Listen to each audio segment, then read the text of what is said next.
Hello students, आइए आज के वीडियो में हम आपको पढ़ाते हैं transformation of sentences. Transformation of sentences शुरू करते हैं पढ़ाना। अभी तक इससे पहले के जो वीडियोस मैंने बनाए वो सिंथेसिस पर थे, जिसकी मैंने एक प्लेलिस्ट बनाकर तैयार की है और आप मेरे यूट्यूब चैनल पर जा कर के उसकी प्लेलिस्ट को देख सकते हैं, जिसमें सिंथेसिस A to Z पूरा दिया हुआ है। आप उसको पढ़ करके अच्छे से सिंथेसिस को समझ सकते हैं। प्रत्येक पार्ट को मैंने अलग अलग करके पढ़ाया है, उसमें A to Z सिंथेसिस आपको पढ़ने को मिलेगा।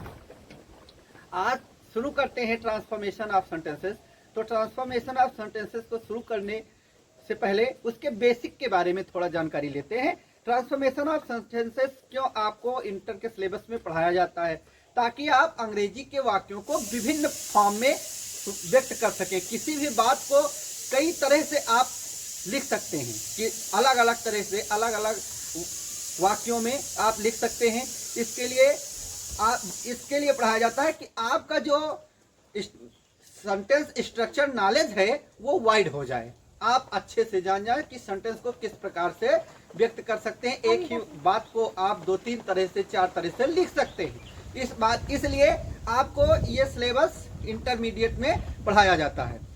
चलिए, तो सिंथेसिस ऑफ सेंटेंसेस के बाद अगले वीडियो में अब शुरू करते हैं transformation of sentences. Transformation of sentences क्या है, परिभाषा के रूप में समझते हैं। एक ग्रामेटिकल फॉर्म से किसी वाक्य को एक ग्रामेटिकल फॉर्म से दूसरे ग्रामेटिकल फॉर्म में इस प्रकार बदलना जिससे उसके अर्थ पर कोई प्रभाव ना पड़े।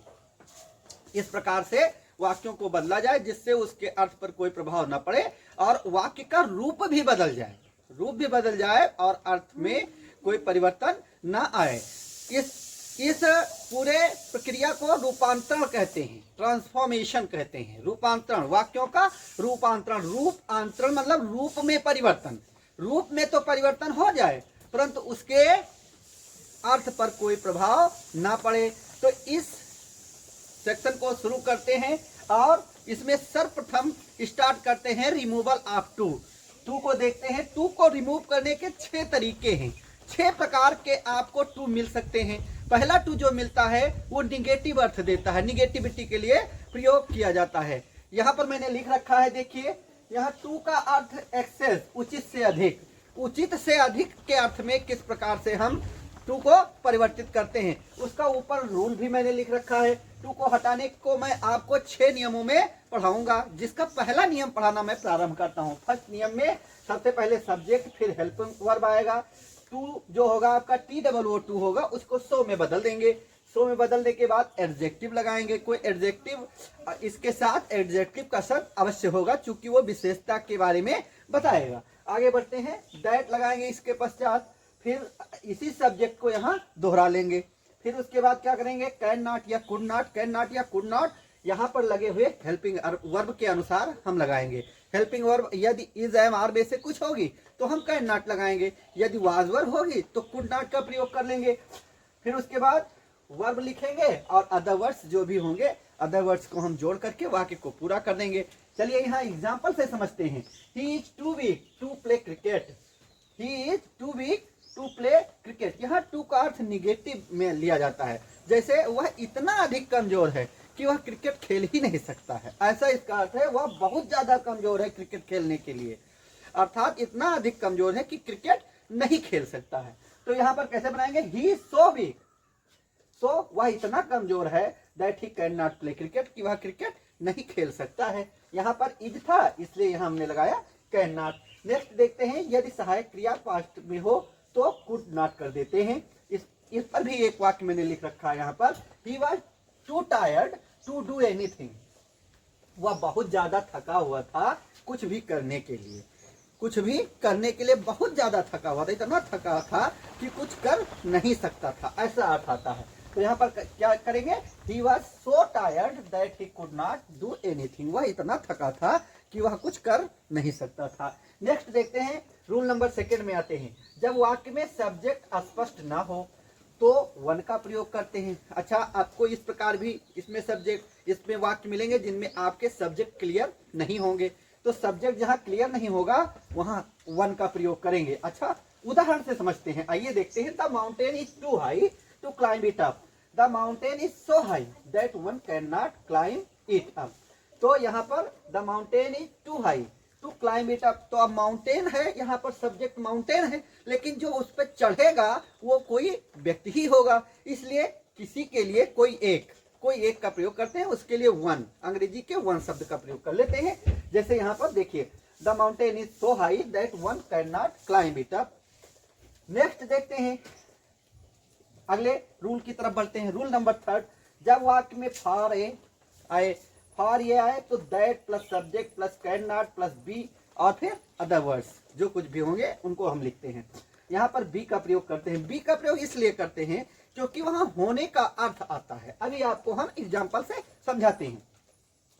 ही is too slow for a racer, वह बहुत ज्यादा धीमा है एक धावक होने के लिए, एक धावक बनने के लिए वह बहुत ज्यादा धीमा है। तो यहाँ पर क्या है, he is so slow that he can not be A racer, वह इतना अधिक धीमा है कि एक धावक नहीं बन सकता, नहीं हो सकता।